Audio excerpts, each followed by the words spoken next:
Hello, everyone, and welcome to the latest business chat with me, Glenys Chatterley from EBN, which, if you're a regular watcher, you'll know stands for Effective Business Network. So today I've got with me the amazing Steve Beck, and as it says on the screen, Empire Finance. So we're talking about one of my favourite subjects, money. So Steve, hello, my lovely. How are you doing? I'm really good, thank you. How are you? I'm good. Yeah, like Steve and I off camera had about 14 goes at getting this organised. So we're both looking slightly more relieved than we might have done before. So tell me a little bit about how you got to Empire Finance and what Empire Finance is all about. Okay. So my background's in banking and finance. So I worked for one of the big high street banks for well over 30 years, doing various different roles over the years. I suppose half my career was in retail banking, so branch banking, and then the second part of my career was looking after businesses, mainly in Essex, not just in Essex, but mainly in Essex, all over different parts of Essex, really. And so having done that for over 30 years, I took the opportunity to do something different, and I joined Empire Finance in January 2020, just before COVID. I had no timing. Idea. Yeah. Like most people, I had no idea what was about to happen with the world. But c'est la vie, as they say. So I joined the team at Empire Finance in April, and would you like me to explain about what we do at Empire Finance? Yeah, why not? Let's do that now. Okay, so Empire basically is a network of consultants around the UK. There's 16 of us now at last count, and we all work together to help clients. And I'll talk about business clients only. So not we don't do personal mortgages, but we help clients with business finance, and that might mean that a business wants to buy a property. It might need to refinance. It might need to look at its working capital arrangements. There may be a developer looking for funding to build some houses, and it may be a company looking to acquire another company. So if you could think of anything that is in the business realm, we can help business owners to get what they need. That's what we do. We're not the lenders, so we help to secure the funding. So we're a broker, and we work very, very closely with the client and all the other parties to help them to do that. Perfect. So what is it about, that kind of work that floats your boat, for want of a better phrase? Yeah, well, I suppose it's natural for me. So obviously I've been in finance for many, many years, and what I particularly enjoy is the business finance side of it. So having worked at one of the high street banks for many years, too much of your role at the banks now doesn't mean that you're actually making a difference, if that makes sense, with clients every day. You're not always able to spend as much time as you would like in doing the proactive stuff, and that's helping. That's the stuff I've always liked. Actually working out how I can help finance a project for a client. So it was kind of a natural progression, really, to join the team at Empire. I have my own clients, so all the consultants at Empire have their own clients. We're all dotted around the country, so that's fine. But the benefit of Empire, the strength of Empire, is the team all pulls together where we need to. So we've got a wealth of experience across all different types of specialisms. And that really does help you if you've got a very, very difficult or a slightly unusual request. There's going to be somebody there who knows or has done it before, or has a friend who knows all about it. I mean, in my world, I just call that networking. Absolutely, well, it is. But it's very easy. So I've got my own business that sits underneath Empire. And I invoice Empire, but Empire gives us a really good framework to all work together. It really does. And the firm itself is just in its 10th year now, so we're well established. And basically lenders approach the consultants at Empire because we've got a very, very good track record. We do things properly, Yeah. We take the time to do things properly and understand what the client needs. So coming from that then, if somebody were looking for a finance broker, give me the top three things that the questions they should be asking, or the boxes they should be ticking, or however you want to phrase it. So the top three things the client should be asking, or yeah, if they were looking for somebody and they open, well, you see, I'm now going to give away the age and say the Yellow Pages, and they're all there in all their glory. What things should they be thinking about? I mean, you've mentioned the fact that there is a breadth and a depth of experience. So I guess that's one sort of thing. You don't necessarily want to go somewhere where it's just a man and a dog, or a woman and a cat, whatever it is. okay, yes. So what other things a couple of things that others might, customer might be looking for, or ask questions they may ask of themselves or of you? Okay, yeah. So if you're talking generally, yeah, absolutely. I mean, it depends on, to a degree, what you're looking for.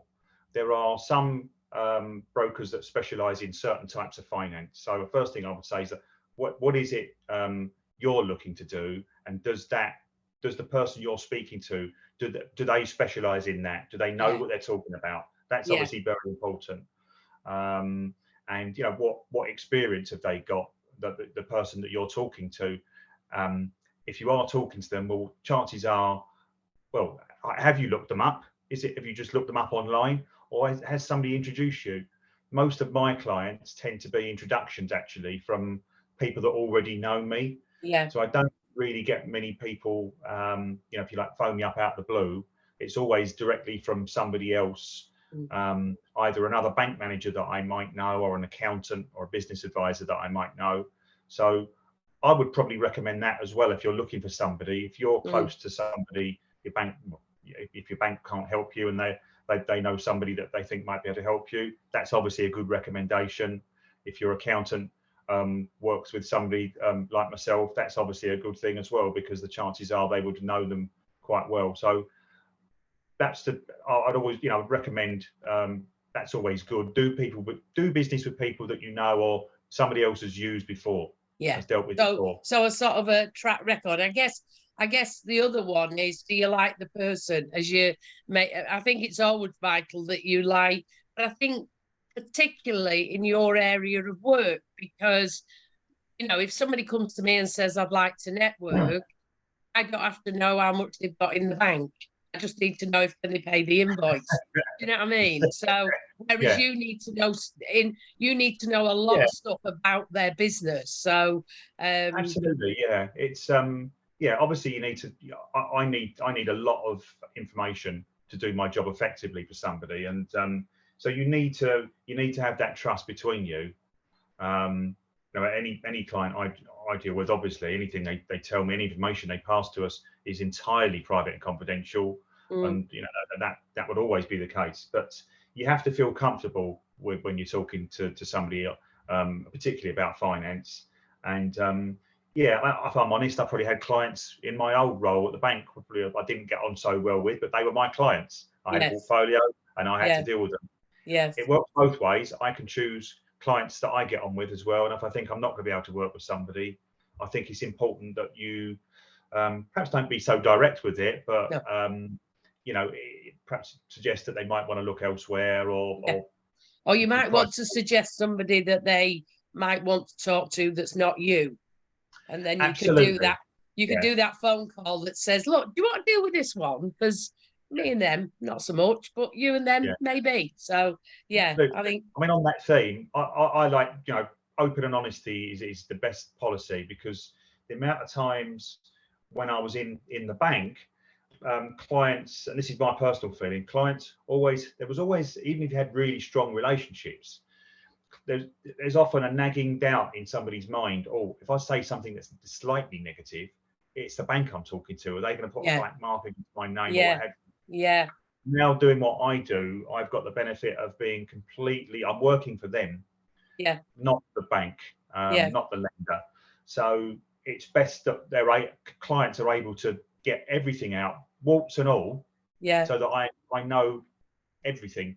You know, the worst in the world is to find something that's not so great, a couple of weeks down the road, and we both Yeah. eventually wasted time. So. Yeah. So relatively new to business, and you couldn't have started at a more difficult time, I guess. But you're still here, so we all have to celebrate that with each of our businesses. Yep, absolutely. What time is it today? So what three things do you wish you'd have known before you came into business? Oh yeah, that's a tough one. Or what advice would you give to a new business? Yeah, so I suppose, so having worked, obviously I've worked for business clients for about 20 years, but it is entirely different when the boot's on the other foot and you're running a business of your own. Yeah. That I well appreciate. A lot of things didn't surprise me, but so you're going to have to deal with them. But yes, it's just, yeah, you to be prepared as possible. I mean, first thing I would say is if you're starting a new business, have obviously business plan is fundamental, but look at your numbers. Your numbers is so vital. And I started my business from a standing start, if you like. Everybody starts somewhere, albeit I had contacts and various people that I knew already that I could go to.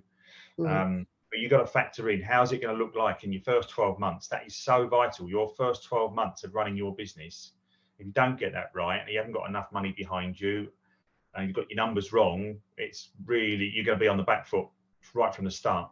Yeah. That's the first thing I'll say, get your numbers right. Number two is know who your client, who you're looking for, who are your customers or clients. Know who you're looking for. I've spoken to many businesses over time, and they don't always make it clear who they want as a client. Yes. So make that absolutely clear and target, whatever you're doing to get business in.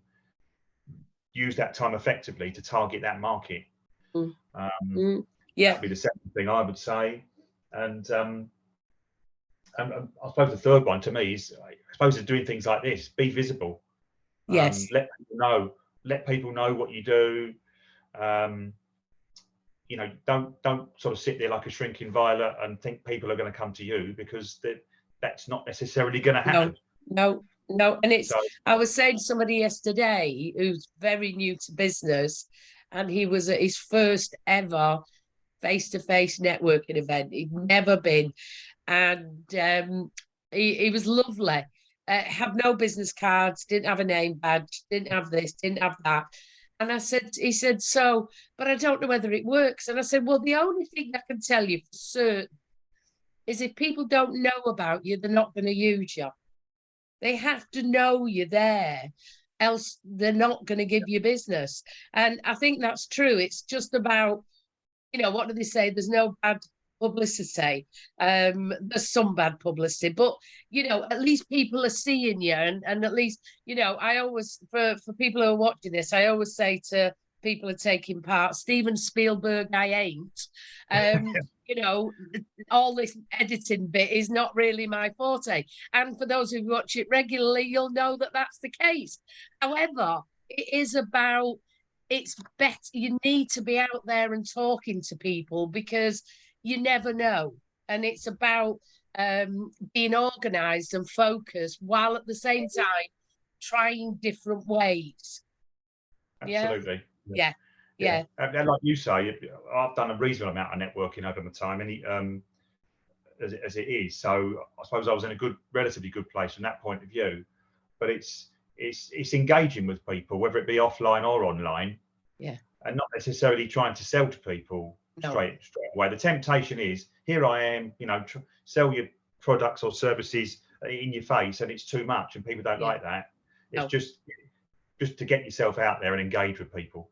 Yeah, really. I think it's the ones where you say, oh, and what do you do? And you can almost see the bit of paper in their hand that they've worked on, and then now this is what they say. And if you interrupted them, they'd have to go back to the beginning, because they can't only say a bit of it. It's about building relationships. People will come to people they like, and that's what it's about. So it's it's all a bit of you try that and see whether it works, to be honest. And I'm still doing that after 25 years. But anyway, if you think, look, find any good ones, let me have a know. Actually, I was reading up about doing a bit of TikTok, hey, for me, Oh, me right. and TikTok. Oh, we're almost like that. Yeah, you're right. Anyway, so tell me a little bit about what you do in your spare time when you're not organising people's finance Oh, stuff to buy stuff, get stuff, own stuff. What do you do? what do I do?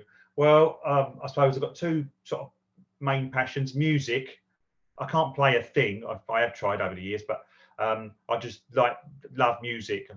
Going to concerts and listening to all sorts of music. I'm a bit of a music geek, really. Everybody says I should go on the Ken Bruce, on the Oh, Popmaster yeah, thing. Popmaster. So I'll do Oh, that one day. oh, Um, please let me know when you do. yeah, I usually get about 3 points on a good day.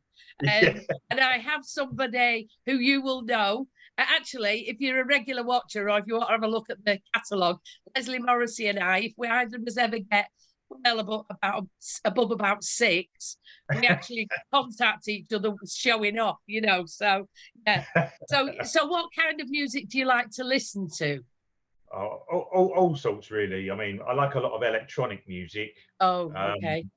I'm sort of I grew up in the 80s, so Right. I've always liked that sort of, but all sorts, classical, all sorts of music really. Um, Fantastic.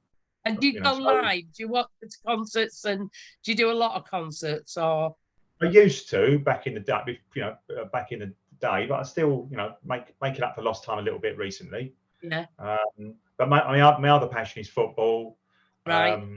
and both my sons played football. Well, football. I managed one of their teams for a while, and my youngest son's a referee actually now. Wow. So I sort of follow him, ferrying him about at the moment to his games Right. because he can take himself.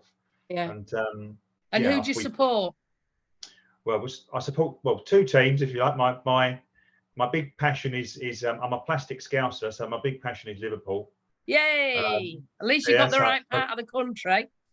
yeah, but also obviously being local for many years, and so Southend United Yeah. would like to see them do a lot better than what they're doing now. Yeah. Would be great for the town or the city as it is now if they could get back into the league. So Yeah. yeah, Yeah, all that stuff that you've just said, I've no idea what it all meant, but I was a rugby girl myself. I was when I was a little girl, and I mean age, not height. I used to live on the same road where Salford's pitch was, and so one of my memories is that whoa noise as the yeah, conversion was made. Just yeah. So yeah. Anyway, we used to go, me and my mates, when we were teenagers, all dressed up, and we'd be watching rugby, and we'd have our high heels on, lippy, eating a pie and having a bovril, thinking we were brilliant. absolutely the coolest thing you'd ever seen. Hey, so much for Salford. What can I tell you?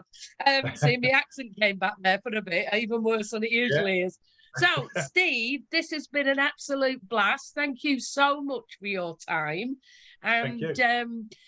for the rest of you, please watch this to the end because we don't like to mess with the algorithms. We're all really nice people. Can you subscribe? Can you comment? Can you like? Can you tell your friends, please? And then, if all else is filled in, come back next week because who knows who I'm going to be talking to. Thank you so much for your time. Bye.